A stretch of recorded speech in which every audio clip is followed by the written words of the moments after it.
Magandang araw at isang makasaysayang araw sa inyong lahat. I am Jasper Lopez, the next presenter.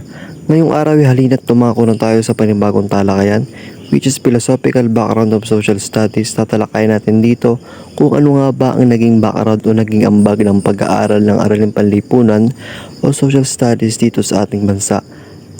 At dagdag pa dito, tatalakayin din natin dito kung ano nga ba ang kahalagahan ng pag-aaral ng asignaturang Social Studies. Number 1. Social studies is taught because they build social understanding, teach critical thinking, and provide students with an understanding of their role as cities in a democracy. The democratic requires that citizens take an active role in their future, which social studies can understand to do.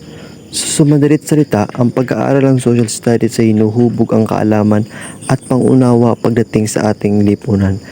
At dahil nga ay tayo ay nasa demokrasyang gobyerno, kinakailangan na magkaroon tayo ng papel at maayos na pakikitungo sapagkat para na rin ito sa kinabukasan ng ating lipunan.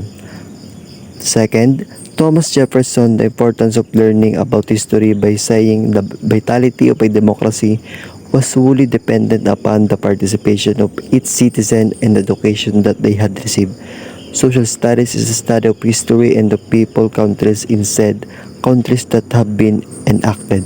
Sinasabi ni Thomas Jefferson or according sa kanya ay mahalaga ang pag-aaral ng social studies pagdating sa kasaysayan, and also social studies ay isa sa pinag-aaralan dito ay kung paano susundin ang patakaran ng lipunan sa isang bansa.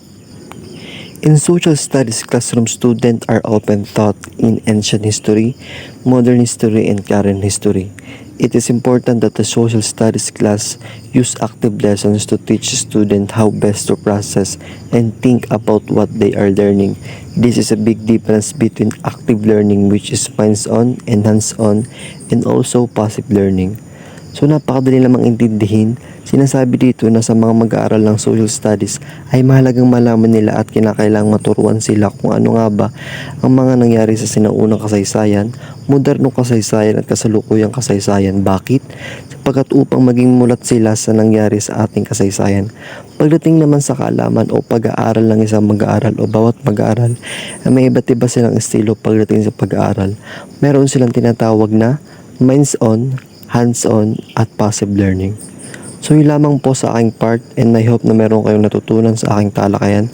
Thank you so much po. At para sa pagpatuloy ng ating talakayan, naririto si Mr. Jopet Tailo upang pagpatuloy ang talakayan. Maraming salamat po.